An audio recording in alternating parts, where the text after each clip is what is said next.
सुबह होती है तो मीठा नसीबों का शोर सुनकर उठ जाता है। मीठा देखता है नसीबों ऊपर पंखे के साथ लटकी होती है और परिंदे की तरह अपने हाथ फड़फड़ा रही होती है। हाय मीठे मुझे बचा, मैं यहाँ पे फंस गई।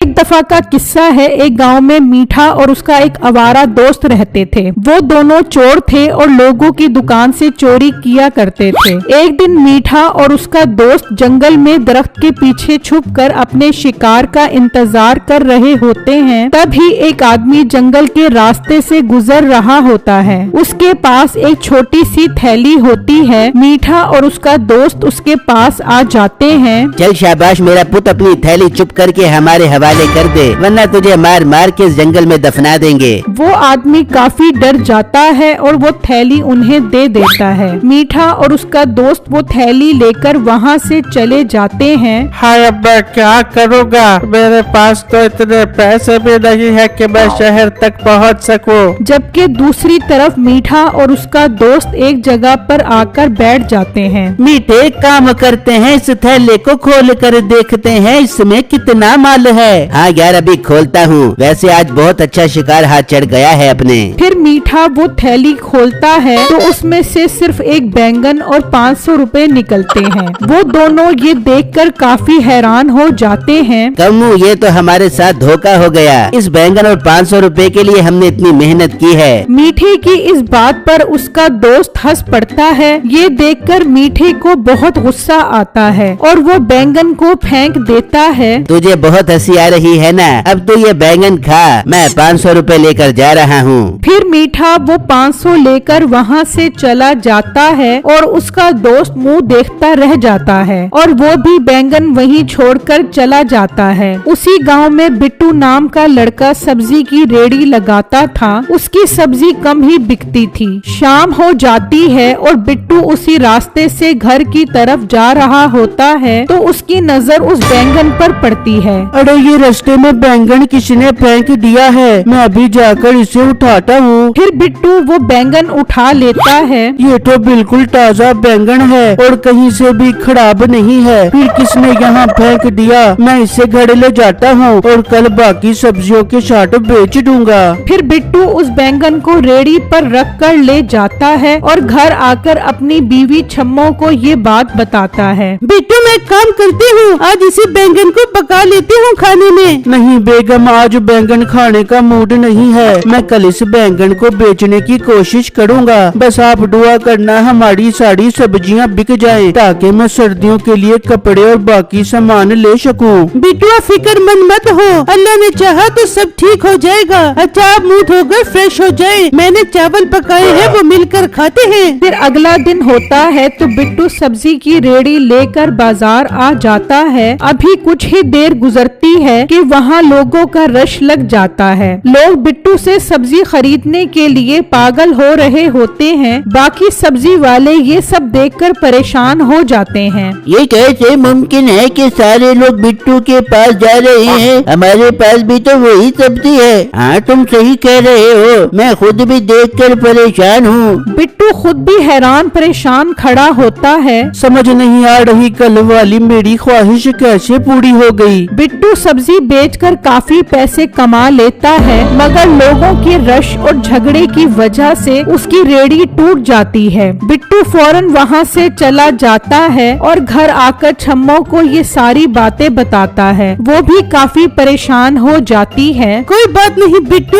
अगर आपकी रेड़ी टूट गई तो क्या हो गया? आपको इतने सारे पैसे भी तो मिल गए हैं। हम कम से कम सर्दियों के लिए कुछ अच्छे सामान का बंदोबस्त तो कर सकते हैं। और रेड़ी का क्या है, इसे तो आप जंगल से लकड़ियाँ लाकर जोड़ सकते हो। हाँ बेगम, आप ठीक कह रही हो, लेकिन मुझे अभी भी समझ नहीं आ रहा कि जो बात हमने रात को की थी वो सच कैसे हो गई। हाँ बिट्टू, मैं वही सोच रही हूँ। अल्लाह करे ऐसा हो जाए, मेरे सारे मैले कपड़े खुद ही धुलकर साफ सुथरे हो जाएं और मुझे मेहनत भी ना करनी पड़े। ये कहकर छम्मो खाना बनाने चली जाती है। फिर जब अगला दिन होता है तो बिट्टू और छम्मो दोनों कपड़ों के ढेर में सोए रहे होते हैं। वो दोनों ये सब देखकर हैरान हो जाते हैं कि सारा घर कपड़ों से खचाखच भरा होता है। हाय अल्लाह, इतने सारे कपड़े कहाँ से आ गए? मैंने तो साफ सुथरे कपड़े मांगे थे, मगर ये तो गंदे कपड़े आ गए। अब मैं इतनी सर्दी में कपड़े कैसे धोऊंगी? बिट्टू भी ये सब देखकर काफी परेशान हो जाता है और सोचने लगता है ये सब क्यों हो रहा है। बेगम आप परेशान न हो, हम दोनों मिलकर इन सब कपड़ों को संभाल लेंगे और जो बच जाएंगे उन्हें बाहर गरीबों में तकसीम कर देंगे। बिट्टू और छम्मो सारा दिन लगाकर कपड़े संभालते हैं। फिर शाम हो जाती है तो बिट्टू छम्मो से कहता है, बेगम अब मैं रेडी ठीक करने के लिए जंगल की तरफ जाता हूँ ताकि उसे ठीक करके फिर से रेडी लगा सकूँ। मगर बेगम अब आपने कोई भी ऐसी ख्वाहिश का इजहार नहीं करना जिससे कोई नई मुसीबत आ जाए। ठीक है बिट्टू, आप फिक्र न करे, मेरी तौबा जो मैं आइंदा कोई ख्वाहिश करूँ। फिर बिट्टू घर से निकलता है और जंगल जाकर लकड़ियाँ काटने लग जाता है। उससे अभी कुछ ही देर गुजरती है कि वहाँ पर वही आदमी आ जाता है जिससे मीठे ने बैंगन वाली थैली चुराई थी। वो परेशान इधर उधर देख रहा होता है। भाई आपको क्या हुआ? आप उदास लग रहे हो, आपका कुछ खो गया है जिसको ढूंढ रहे हो। हाँ भाई, मैं चंद दिन पहले यहाँ से गुजर रहा था तो दो डाकुओं ने मेरा थैला छीन लिया।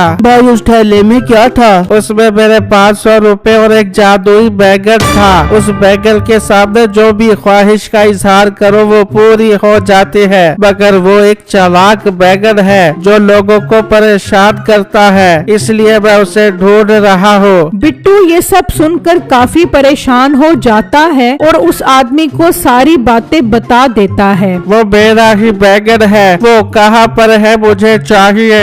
वो मेरे घर पर है, आप फिक्र न करें, मैं कल ले आऊँगा और आपको वापस कर दूंगा। वो आदमी काफी खुश हो जाता है और वहाँ से चला जाता है। वहीं पर मीठा दरख्त के पीछे छुपा सब सुन रहा होता है। हाय धत तेरे की, मैंने इतना जबरदस्त जादुई बैंगन वहाँ फेंक दिया। ये बैंगन मुझे किसी तरह भी आज रात को चुराना होगा, वरना ये मोटा गेंडा कल इसे वापस कर देगा। मुझे नसीबों को सब बताना होगा। दूसरी तरफ बिट्टू लकड़ियाँ लेकर घर आ जाता है और छम्मो को उस आदमी की सारी बातें बता देता है। बिट्टू आपने बिल्कुल ठीक फैसला किया है। वो तो शुक्र है हमने कुछ और नहीं मांगा, वरना मुसीबत हो जाती। वो उस बैंगन को एहतियात से मेज पर रख देते हैं। मीठा उनके सोने का इंतजार कर रहा होता है। जैसे ही वो सो जाते हैं, मीठा अंदर चला जाता है और बैंगन चुरा लेता है और उसे लेकर घर आ जाता है और नसीबो कैंची को बैंगन दिखाता है। बेगम ये जादुई बैंगन है जिसे मैंने इतनी मेहनत से एक आदमी से छीना था और वो मोटा बिट्टू उस आदमी को कल ये देने जा रहा है। मीठे मेरे जान के टोटे, क्या मैं इससे कुछ मांग ले? बू बेगम मांग ले,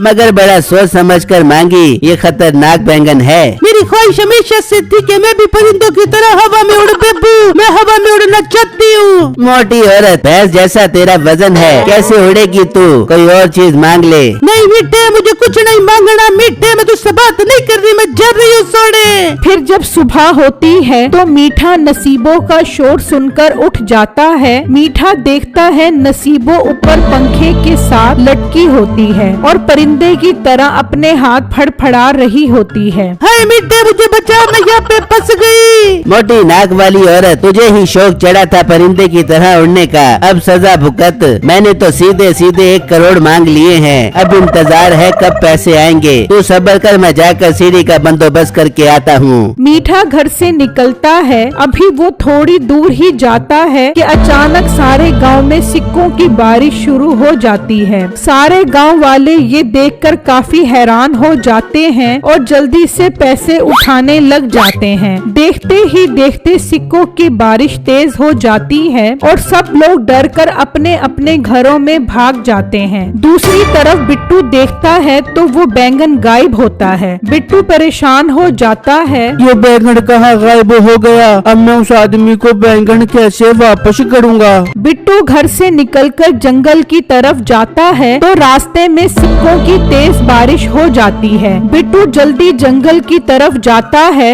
जहाँ वो आदमी इंतजार कर रहा होता है। सिक्कों की बारिश बारिश देखकर बिट्टू समझ जाता है कि ये सब किसका काम है। बिट्टू उस आदमी को सारी बात समझाता है और पूछता है कि सबको कैसे रोका जाए। बिट्टू मुझे उस आदमी के पास ले चलो, उस बैगन को हमें दरिया में फेंकना होगा, तभी उसका असर खत्म होगा।